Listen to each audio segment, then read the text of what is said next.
Okay, yes, I concur with what Mike just said. Nice to see everyone here. Thank you for coming. And the subject today is what's announced on the slides. Drug discovery meets AI. The picture on the slide is just a reminder that bacteria are quite beautiful, but they're also quite deadly, and it's very much an eye of the beholder thing, as one says. This talk is actually going to cover about 3.6 billion years of involvement with bacteria. Bacteria have been on Earth a long time. In the fossil record for at least 400 million years, they were believed to be very widespread for about 1.8 billion years, and then they actually have even been present as long as 3.6 billion years ago. The take-home lesson for all this is that bacteria have existed for a long time, and they've been in environments that change with other organisms that change, so they've had plenty of time to adapt to environments and to learn how to adapt to environments. And that's going to be one of the important themes here. People confronting issues with bacteria have been around for a lot longer than even our knowledge of bacteria. It's known that moldy bread was used to treat open wounds in Serbia, China, Greece, Egypt, more than 2,000 years ago. There's also papyrus known as the Ebers papyrus that dates from 1550 BC. It's actually the oldest preserved medical document, and it includes both moldy bread and something that is in the modern jargon translated as medicinal soil among its list of remedies. This was soil that was dug out of the Nile River and used to treat wounds. Interestingly, there was an Anglo-Saxon recipe from about 1,000 years ago that was recently duplicated and shown to kill MRSA bacteria. MRSA is currently a very vicious strain. It's called methicillin-resistant Staph aureus. Okay, so you wallow away, Sis. That's what a lot of folks have been doing. But the idea of people confronting bacterial infections has been around with us for a long time. This is Paracelsus. Changed his name from Theophrastus Philippus Aurelius Bombastus von Hohenheim. Good grief, I wonder why. Essentially in the 16th century, Paracelsus means similar to Celsus. And Celsus was a famous Greek physician and philosopher, and this name Paracelsus means similar to Celsus. Now, Paracelsus himself was a Swiss alchemist, physician, astrologer, philosopher. All of those things fit under one rubric. And the time he lived was a time when really experimental science and the whole idea of experimenting with things was just becoming increasingly something people did. And it also was very much aligned with magic. Anything that couldn't be explained was frequently explained as interaction with the supernatural.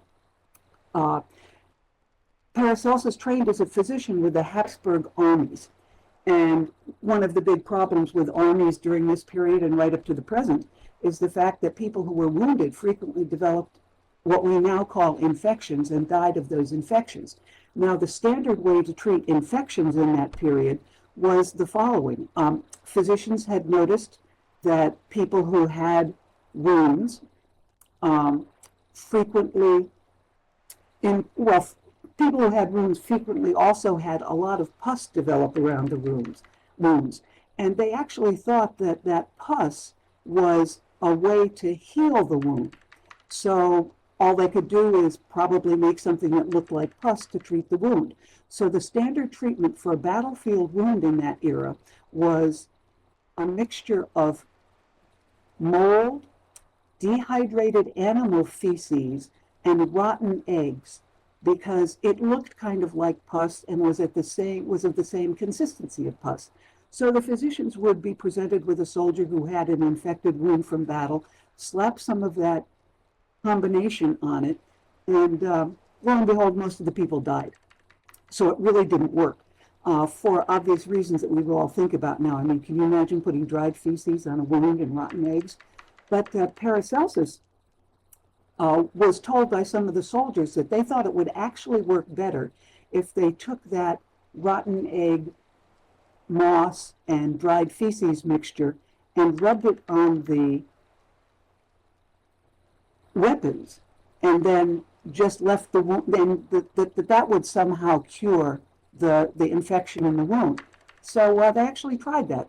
And what Paracelsus did was scrape away the pus, allow the wound to drain, and then bind it up with fabric. And his soldiers did a lot better than the other soldiers. So Paracelsus didn't use the word infection. This is a modern translation of what he said. But he said, if you present that pus from being on the wound, nature will heal the wound all by itself. Absolutely right, Tag, but because they ate away a lot of the stuff that contained what we now recognize as bacteria. Well, that was the best the 16th century had to offer. If we go up a few years, if I can get my system to respond. Oops, sorry.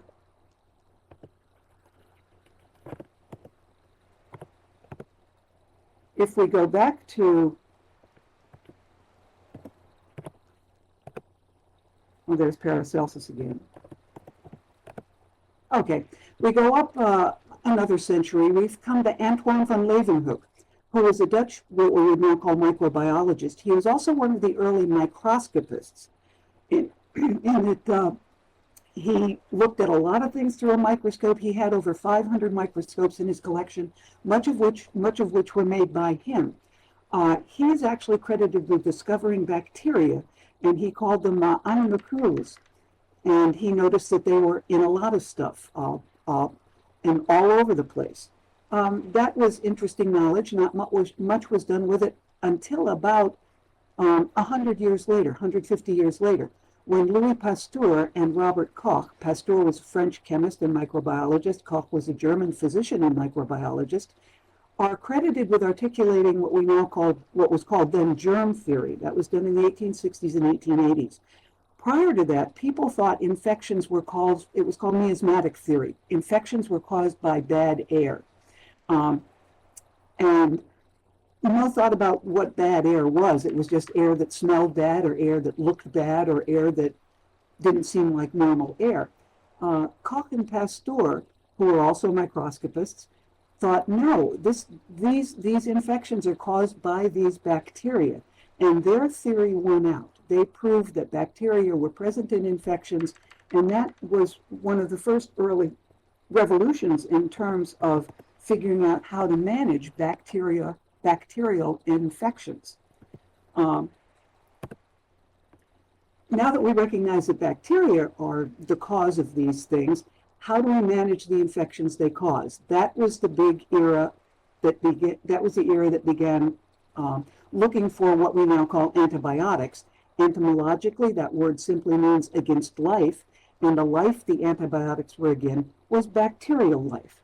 And antibiotics were recognized as molecules used to treat infections that were caused by bacteria, and some were caused by fungi and protozoa, but we're concentrating on bacteria today. This is in contrast to vaccines, which are molecules or dead inactivated organisms that prevent infection or disease. We're going to talk about the development of antibiotics here, and the holy grail of 20th century drug hunting, 20th century medicinal culture, was finding a cure for infectious disease. We're going to get very soon to what was called the Age of Dirt, but not quite yet. We're going to go through, that's exactly where I'm going, Tag, you're presaging this. We're going to go through some information about the development of early antibiotics and talk about how things progressed. Enter Paul Ehrlich, the whom Tag and I just mentioned, 1854-1915. Ehrlich got the Nobel Prize in Physiology or Medicine in 1909 for his work discovering the bacterium that caused tuberculosis. A year later, he found the first bona fide cure for infectious disease. Ehrlich is a fascinating guy. He was a polymath. He was very interested in all things scientific. And the first drug that was developed that countered an infectious disease was a drug he called salvarsan.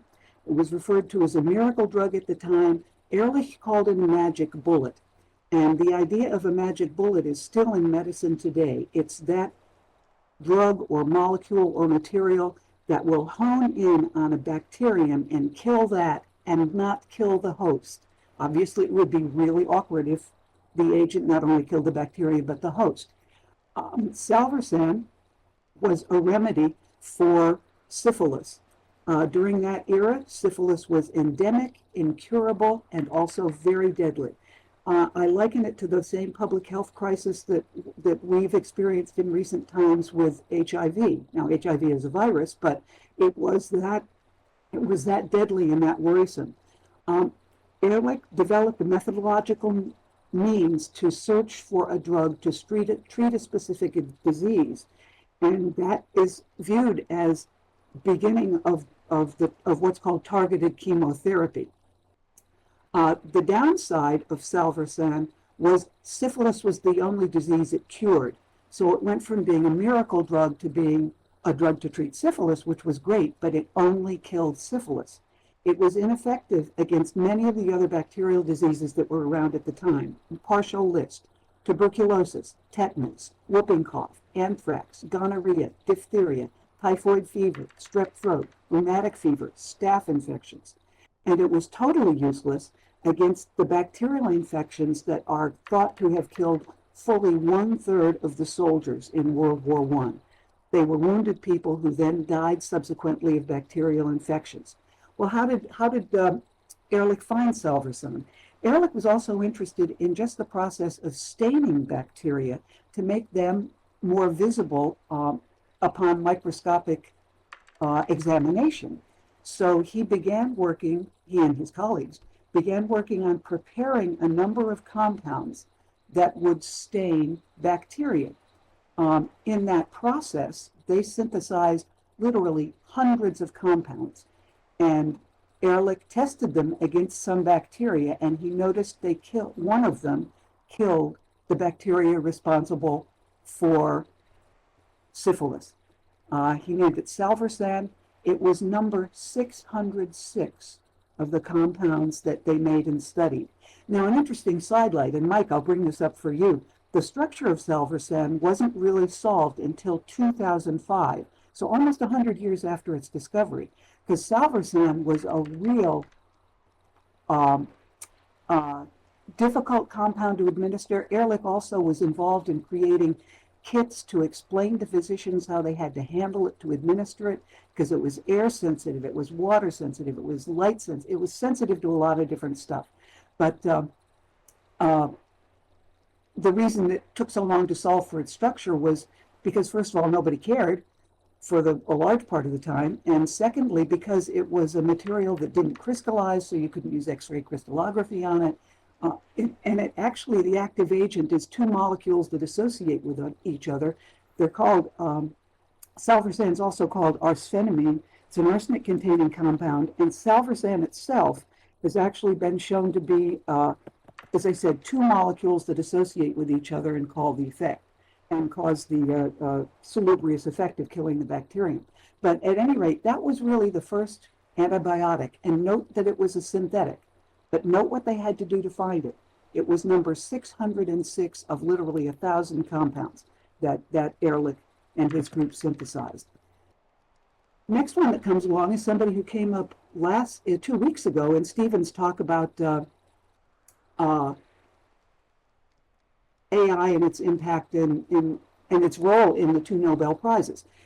This gent is Alexander Fleming. He was a Scotsman working at St. Mary's Hospital in London.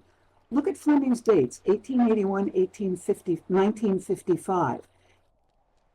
I would wager there are some of us in this audience who were alive in 1955. I mean, we're talking about someone who is within our lifespan, just to have you think about the time scale here that we're going through.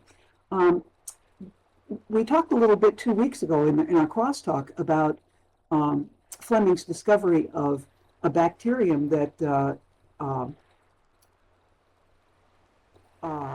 led to penicillin, and there's a lot of local myth about this. But what's thought to have happened is Fleming had an open petri dish in his. Oh boy, Sis, what you just say about in cahoots for profits, we'll get to in a second. Fleming was interested in evaluating all sorts of bacteria, and he had petri dishes in his lab. And one day, apparently, he left a window open, and some mold spores, some fungal spores came in and fell on one of the open petri dishes. When Fleming came in the lab the next day, he noticed to his surprise that the mold that had come in and fallen in the petri dish was killing the bacteria that were in the petri dish. And that mold was a fungus called Penicillium chrysogenum that was producing some exudate that caused the bacterium to die. The medical community, however, tended to ignore the result for a very fundamental reason. Fleming couldn't produce the material in any sort of quantity to enable experimentation with it. In all honesty, I've read that Fleming was a bit of a klutz in the lab, and he was trying to find some chemical colleagues to find a way to produce quantities of the active agent, and nobody took him up on it. So the discovery lay fallow for almost 11 years. Now, 1939, enter Howard Florey, who is an Australian pathologist who was a Rhodes Scholar in Britain, and Ernst Chain, who was a German chemist who was a Jewish refugee in the frantic days prior to World War II, who ended up in Britain. Those two guys got together. They knew about Fleming's discovery and decided they would take a look at whether or not they could produce it in bulk. And they began looking into the whole issue of how Fleming discovered it. Florey is on the record as saying he thought Fleming was dead, but Fleming actually got in touch with him, so the three of them began collaborating on this sort of stuff. So what the issue was is, how do you make enough penicillin to test it on this point, quite frankly, in a human being? Whoops.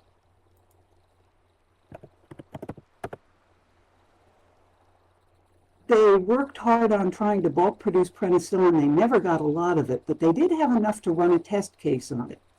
The first test case where a person was actually administered penicillin intravenously took place in September 1940. Again, remember that date, onset of World War II, hot time in Europe. There was an Oxford police constable named Albert Alexander, 48 years old, who was out working in his garden, and he got scratched by a thorn on a rose bush. The scratch got infected, and Alexander landed in the hospital. The infection just raged through his system. He was on death's door. It localized in one eye. The physicians enucleated the eye in an effort to try to stem the infection. Nothing was working. Florey and Chain got in touch with his physicians and said, hey, can we try this penicillin on this patient? I can't imagine doing this in this day and age. It's called doing something under physician's IND. But they said, yeah, the guy's going to die. We can't stop this. Give it a try. So they injected Alexander with this dose of penicillin that they had. And son of a gun, if Alexander's case didn't start to improve. And he actually got, obviously, and considerably better. But the unfortunate thing was they shot the wad. They didn't have any more penicillin. So Alexander relapsed and died. So here's the problem. It took 2,000 liters of mold culture fluid to make enough penicillin to treat a single case of sepsis. And Tag is right. Sepsis killed a lot of people from trivial injuries, like what I just talked to you about in terms of Alexander, before penicillin was discovered. At any rate, Florey and Chain spearheaded the production of penicillin in bulk, and it became an international effort in large part because of World War II. Yeah, no, Alexander didn't almost survive. He came back a little bit, and then he died. They needed another shot of penicillin for him that they didn't have. This container that you see in the leftmost photo was what they came up with to try to culture the penicillin mold and extract penicillin. They tried growing it in bedpans and any kind of jars and containers they had. They came up with this because it kept the stuff away from light, and they could plug a cotton bowl in the hole there so that air could get into the culture, but particulate material didn't. In the middle photo, you see a whole bunch of those things stacked up. And remember that line, that it took 2,000 liters, so 2,000 of those things, to obtain enough penicillin to treat one single case of sepsis. Okay? This is why I said up here, we're going to need a bigger boat. We got to find some other way to produce this stuff. One of the things they used to do was when they treated a patient with it, they would rigorously collect that patient's urine, because a lot of penicillin is excreted in the urine unchanged. So they would extract the penicillin from the patient's urine and then recycle it back into the patient again. Britain was in the midst of World War II. They were having a lot of issues, so they said, look, we can't help you. Maybe we can make this an international effort. So Florey, who was quite a hail fellow, well met, and quite a salesman, went to New York City, where he met with the U.S. Department of Agriculture and got them involved on the search for a way to make penicillin. They got involved along with Merck, Squibb, Pfizer, Abbott, Eli Lilly, Parke-Davis, Upjohn. This group was known as the Penicillin Club. And in 1941, they began to really work on how to make enough penicillin to treat people who were, especially soldiers in the war, who were wounded and who were then subject to sepsis. Between January and June in 1943, they made enough penicillin to treat 4 patients. July 1943 to February 1944, they made enough penicillin to treat 20 patients. So they're making progress, but not very much. By June 4, 1944, that date is D-Day, they made enough penicillin to meet all the needs of the Allied forces who were involved in the invasion of Europe. Quite an effort, quite an incredible process. Well, how did they actually do it? Exactly, Tag. You wanted to get rid of mold, now they wanted to grow it in abundance. The woman on the left, in the picture on the upper left, is Mary Hunt. She plays an important role in this. Mary Hunt was an employee of a U.S. Department of Agricultural facility in Peoria, Illinois. And Mary Hunt was nicknamed Moldy Mary because she was charged with the task of going to fruit stands and scouting out moldy fruit and bringing it back to the lab to see if any of the mold on the fruit produced penicillin. One day she was at this fruit store that she frequented and found a cantaloupe that had this wispy white mold on it that she had never seen before. So she took it back to the lab right away, scraped off the mold, started culturing it. Rumor has it that her lab mates ate the cantaloupe and pronounced it very good. Mary Hunt had found a mold that produced 4 times as much penicillin as any other mold that they had at that point. This was a pivotal discovery. They were still trying to culture mold in these vessels that you see in the center picture in the top row. And by 1944, the Penicillin Club had figured out a way to mass produce penicillin in large vats that are in the upper picture in the upper right-hand corner. The vats were filled with a corn oil fluid. And one of the other things that was important in this development of bulk production of penicillin was a mechanical device called a sparger, which would very, very vigorously aerate the fluid in which the mold was growing. And it was that development that enabled penicillin to be manufactured at the bulk level that was required not only for the war effort, principally for that, but also for a variety of other things. which gave rise to the ad you see in the lower left-hand corner. Thanks to penicillin, he will come home. They were able to finally treat wounds that were themselves not lethal, but gave rise to severe Staph aureus infections and killed a lot of people. Pfizer was the champion, in terms of making penicillin, and penicillin was applied to a lot of other illnesses as well. It didn't just cure Staph aureus, it was a cure for gonorrhea. And I found this ad really that stems from the World War II era kind of funny. You know, penicillin cures gonorrhea in 4 hours. See your physician. And then on top of it, buy bonds, support the war effort. But at any rate, penicillin could now be managed could now be produced in bulk to counter staph infections and many others. But here comes the point of this. All of a sudden, 2 years later, this is an article from the Saturday Evening Post, August 3, 1946. 2 years later, after enough penicillin was produced to treat all the Allied forces involved in D-Day, article runs as the headline article, Great Penicillin Mystery. All of a sudden, larger doses of drug were needed to cure pneumonia. 3 times the previous dose of penicillin was needed to cure gonorrhea. Physicians blamed tough germs, weak medicines, both are true. But this heralded the recognition that bacteria could become resistant to drugs. Yes, it was noted as a result of the work with penicillin in 1946. Thus kicked off what's now considered still an endless arms race between bacterially caused diseases and their cure. Okay? There's one other important drug we have to talk about here. On the top row are a series of opera singers. There's Violetta in La Traviata, there's Mimi in La Boheme, there's Violetta in Tales of Hoffmann. All of those heroines of opera suffered from tuberculosis.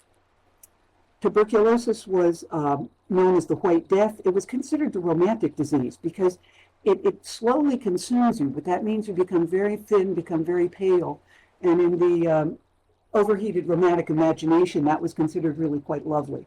But it was hardly a lovely disease. It's a slow-killing pathogen, but it's a highly oh yeah, Mike, they can sing like crazy even at their deathbeds.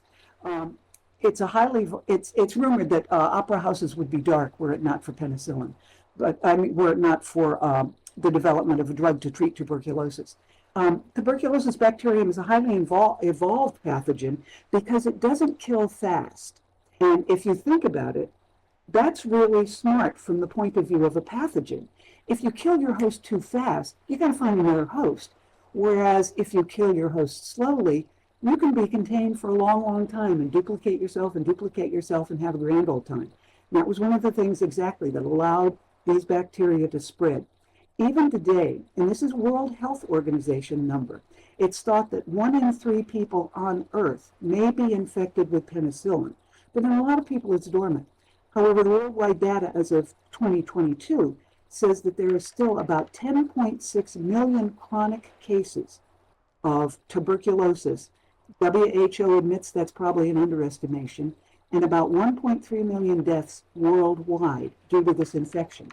Well, let's go back now to our friend Robert Koch, who we talked about in the context of Koch and Pasteur and germ theory. He got the Nobel Prize in 1905 for discovering Mycobacterium tuberculosis that caused tuberculosis. Infected with tuberculosis, not penicillin. Yeah, I misspoke there. Tag, I'm sorry. So how does one counter this? Well, enter Selman Abraham Waxman, 1888, 1973.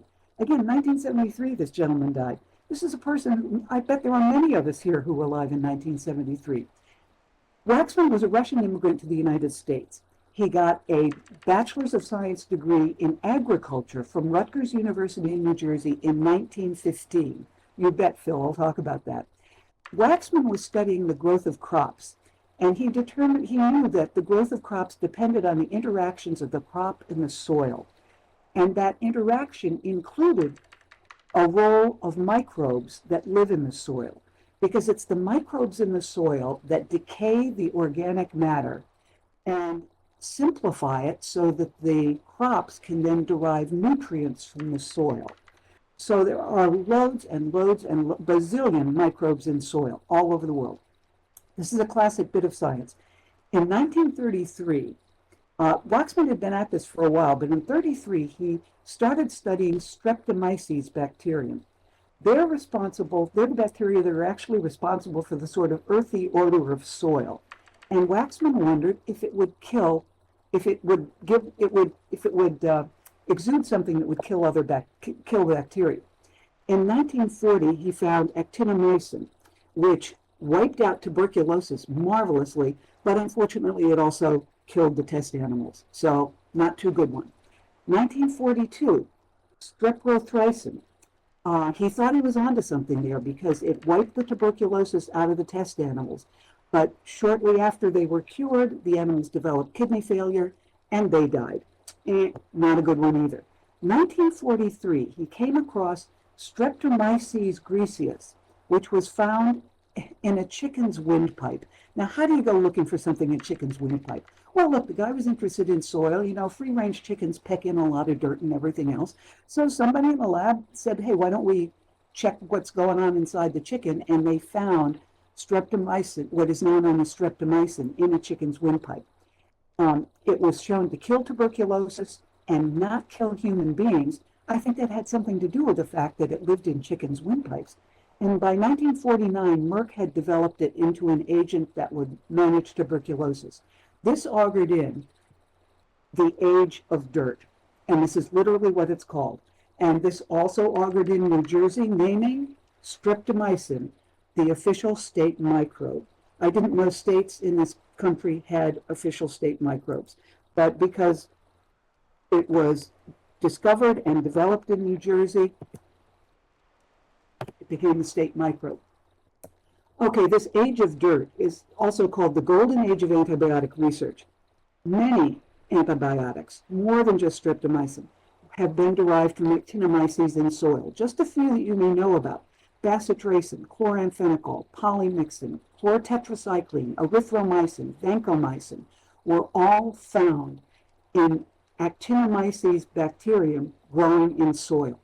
The graphic down here shows just how prevalent antibiotics found in soil are. The big green circle reflects in its size the number of antibiotics that have just been related to actinomyces, mycetes, okay?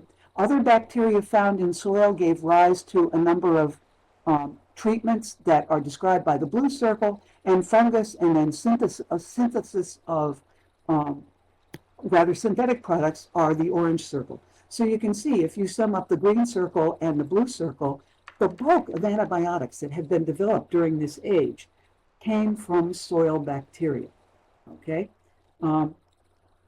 So that's why it's referred to as the age of dirt. A lot of bacteria came from studies done in microbes found in soil.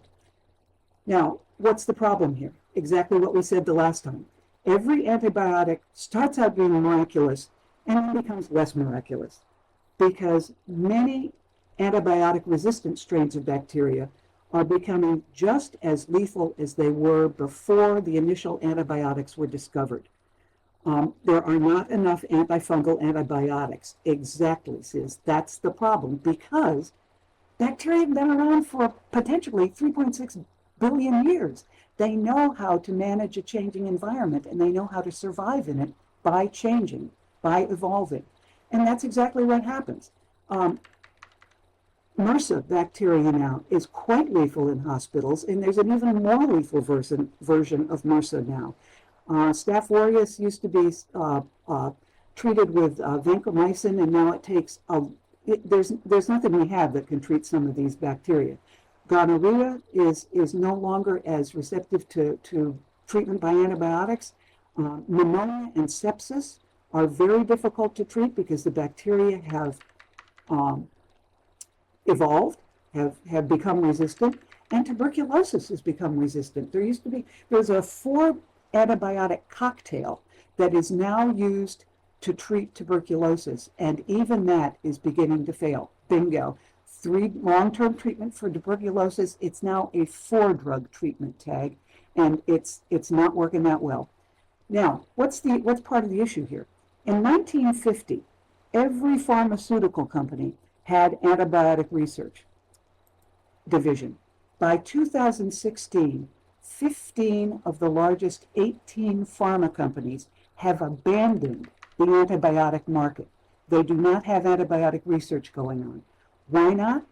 Because think about what I described here. That's why I told you the story about tuberculosis and salvarsan and pneumonia. It takes a decade, if you're lucky, to even find an agent, and then it has to go through all the testing that these things have to go through.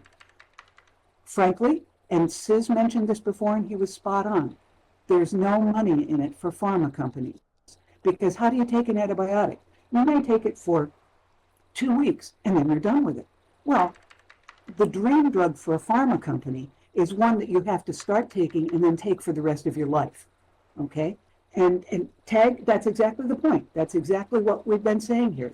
All these things are becoming more resistant, and most bacteria are. But the bottom line is, pharma companies are also not working on this. In 2015, the Federal Drug Administration in the United States made the following statement: "We are facing a huge crisis worldwide, not having an antibiotic pipeline. It is bad now. What is worse is the thought of where we will be 5 to 10 years from now." Ding, ding, ding, folks. That was said in 2015. We're now at 2024. We're 10 years in. What's going on? Well, fortunately, the subject of the talk enters some very interesting work being done by AI.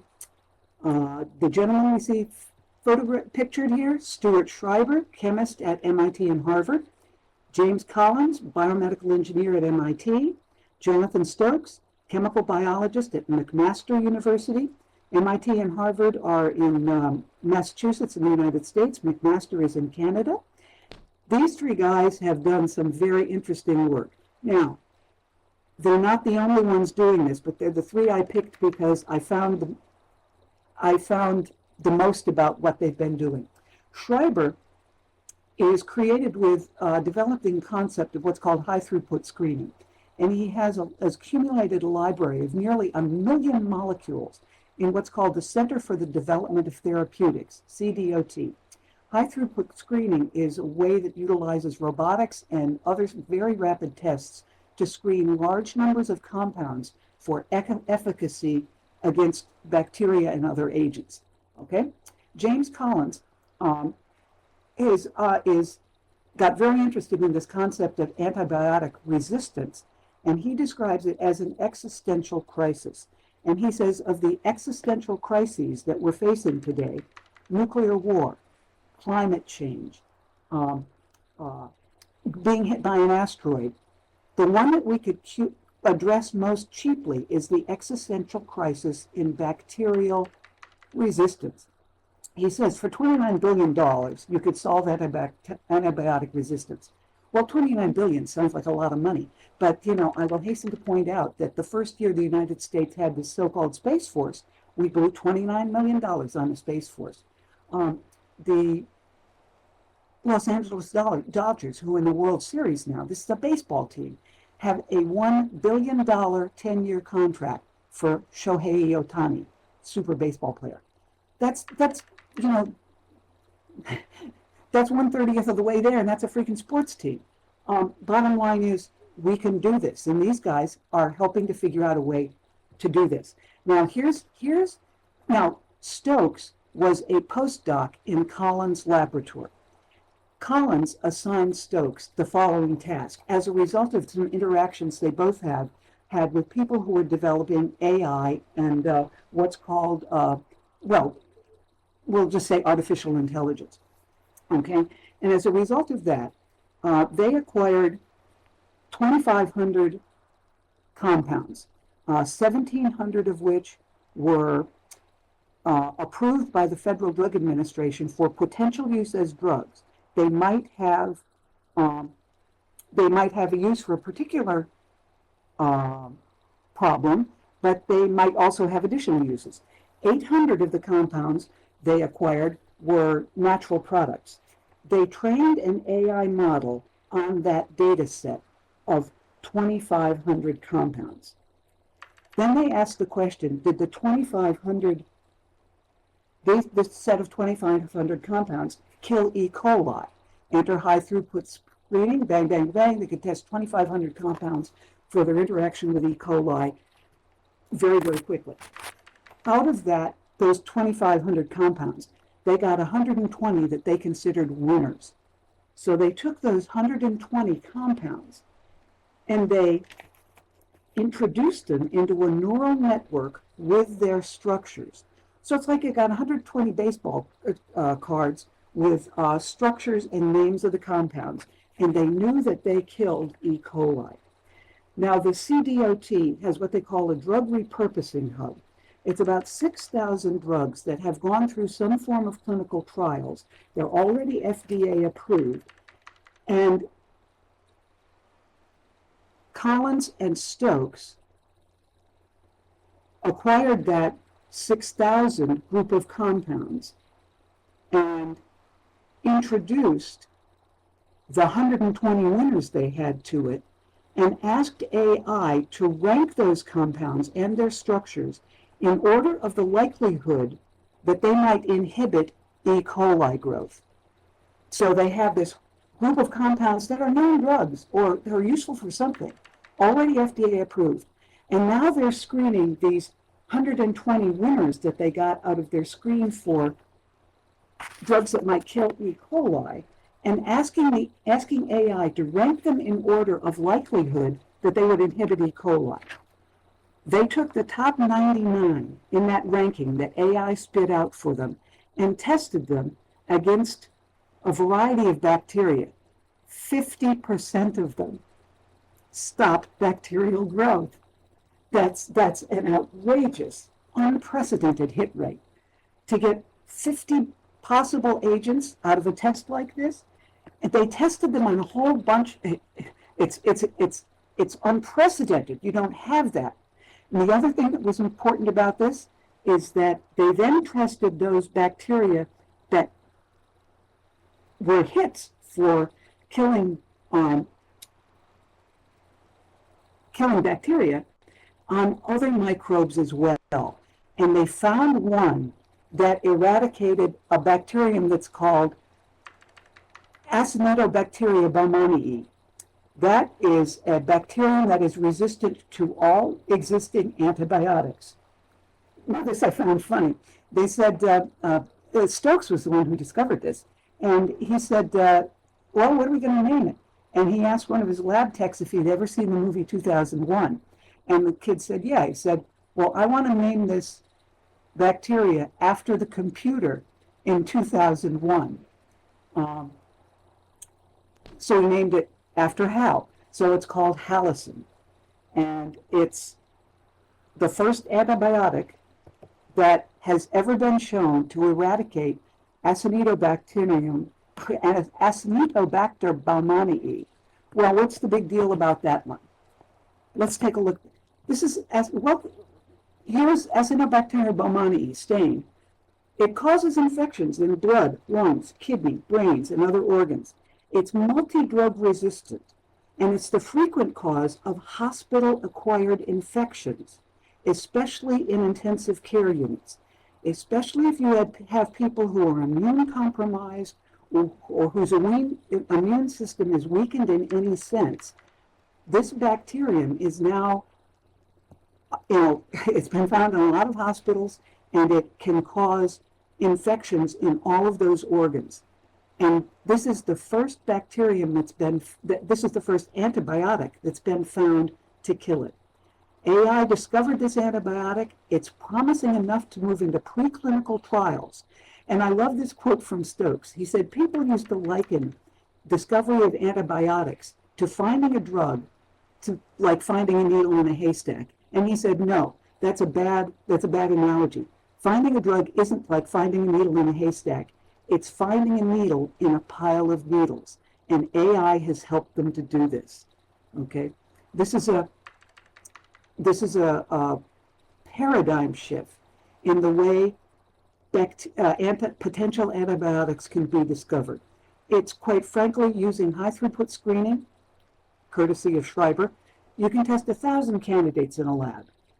They've shown now that you can train a computer model to look at whatever other subset of molecules you want to look at and get a result very rapidly. This increases the rate of discovery and thereby decreases the cost of discovery. Hallicin was discovered in 2019 in 3 days. 3 days. Think how long it took Ehrlich to discover salvarsan, which was a synthetic. Think how long it took penicillin to come online. Think how long it took to find a cure for tuberculosis. They found a drug that fights A. baumannii in 3 days.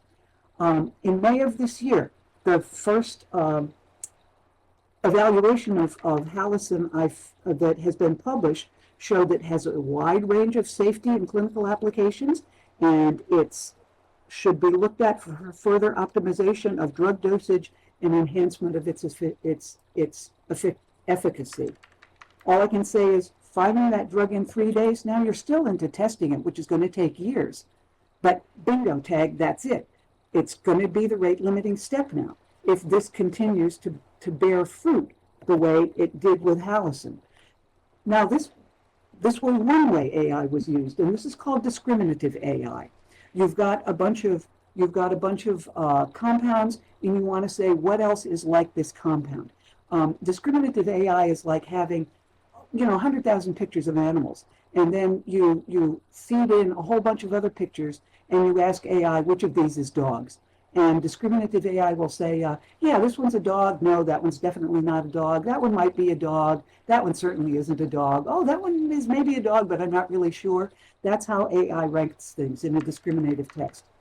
There's, however, another method that has been used to develop drugs, and we'll take a look at that next, that also involves AI. And the advantage of this is you don't have to physically screen everything to find something. AI does the screening for you. Now, the other kind of model you can get is called a generative model, and that's a model you can train to suggest brand new compounds. But just like ChatGPT, it can hallucinate, and when it hallucinates, it gives you models that chemists can't make. So Stokes has suggested a AI model called Synthemol. That's a generative AI model that can design new compounds. And the way you can ask it to do this is the same thing you do with ChatGPT. If you want it to write a poem, you can say to ChatGPT, write a poem, and it'll give you some garbage. But if you say, ChatGPT, I want you to write me a poem that is 3 stanzas long, that has ABBA rhyme scheme, and that is done in the style of Edna St. Vincent Millay, then ChatGPT can give you something. So this Synthemol AI generative model was constrained to 13 chemical reactions that chemists can run and about 130,000 so-called familiar building blocks. So it's constrained in terms of what it can use to make molecules and the reactions it can use to make molecules. Now, even this relatively simple constraint still is enough to generate 30 billion theoretical molecules. But be that as it may, Synthemol was asked to design molecules that inhibit the growth of Acinetobacter baumannii, this antibiotic-resistant bacteria we were just talking about. The results were posted this year. I think that was in volume 6 is probably June. In June of this year, in Nature Machine Intelligence, AI suggested the synthesis of 58 molecules, and then they were experimentally validated. These were 68 molecules that were asked to be designed to inhibit the growth of A. baumannii. 6 structurally novel molecules showed antibacterial activity against that bacterium and several other diverse bacterial pathogens, including MRSA. When they say structurally novel molecules, one of them was a molecule that was like no antibiotic anyone had ever seen. It fits into no class of known molecules, but it's a brand new form of antibiotic, and six potential antibiotics came out of this study that have been shown to have antibacterial activity against what I just said, A. baumannii and several other bacterial pathogens. This is huge, and as Tag points out, there's still a lot of questions that have to be answered. Okay, we've got these 6 candidates now. You've got to ask questions about potency, safety, stability, solubility, degradability in vivo. But the key point is what we just said. AI, both generative AI and discriminative AI, accelerate the scouting phase of drug discovery. And it's the scouting phase of antibiotic discovery that is the real slow point. And now we've got apparently 2 AI models that enable us to scout things differently and much more efficiently.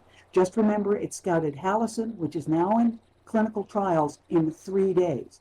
Not 10 years, not 12 years, not 15 years. It's a fascinating, fascinating development. Now, what's the real holdup here? Well, the real holdup is why we need all this other testing, because we don't have an accurate AI model yet of the human body. You have to cross your fingers when you put a drug in people, and bizarre things can happen because the body is an extraordinarily complex interactive entity. So there's still a role for humans in doing all these other tests. But there's still a role for humans in doing all these other tests. For now, we'll see what AI can do. But that's the story. And I appreciate your being here. I thank you for coming, and I hope I gave you some information about the role that AI may well be able to play in the discovery of antibiotics. Will somebody get the Nobel Prize for this year? Probably not, but in a couple of years, I bet it's coming. Here are many of the references I cited here. If anyone really wants to see these, I can gladly make them available to you. But I certainly enjoyed learning about this, and I appreciate your kind attention and your comments, as always. Thanks very much. Oh, and if you have any questions, I'll do what I can to answer them. Tag is more an expert in the medical side of this than I am, but I'm very encouraged by these results, and I hope you are too.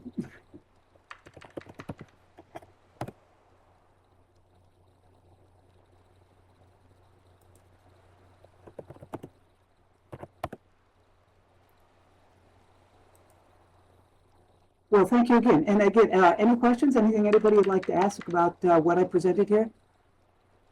Oh, yeah, sure, there are alternatives to antibiotics, but again, remember that graphic I showed you that said what the real, there are synthetic things that are antibiotics, and indeed AI has identified one of them. That drug that has never been seen before and is like no antibiotic that anybody's ever seen before. Yeah. Well, again, thank you all for your kind attention. And again, any questions you'd like to ask, I'll give my best shot at them or pass them along to Tag. I have a question for Mike. This is Gus. Sure. Wondering what the status of AI models of the human body, or at least particular systems within the human body, are. Oh, that's a good question, and I honestly have no idea, but I know that was identified in one of the papers as the source of the problem, the fact that we don't have an AI model for the human body. So if somebody says that, I have a feeling that means they're working on exactly that in an effort to speed up that second part of drug discovery. And if you get a model like of the human body, an AI model of the human body that would enable us to evaluate some things a lot quicker, that would certainly go a long way to accelerate the second part of drug discovery in this regard. Oh, yeah, Phil, absolutely. There's always a bias in terms of test subjects, and quite frankly, it's always biased in terms of the white male.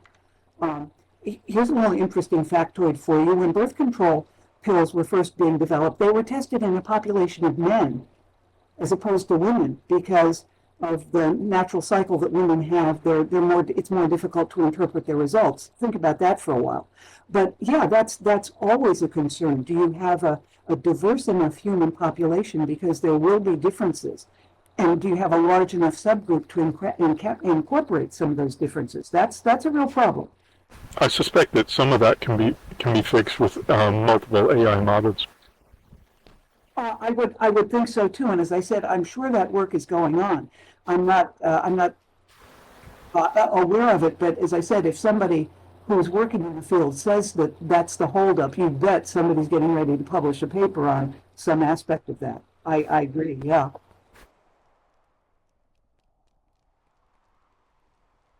Exactly, Tag. That's also, you've putting your finger on exactly what the difficulty is in terms of getting a drug tested for all of those things: potency, safety, yada yada yada.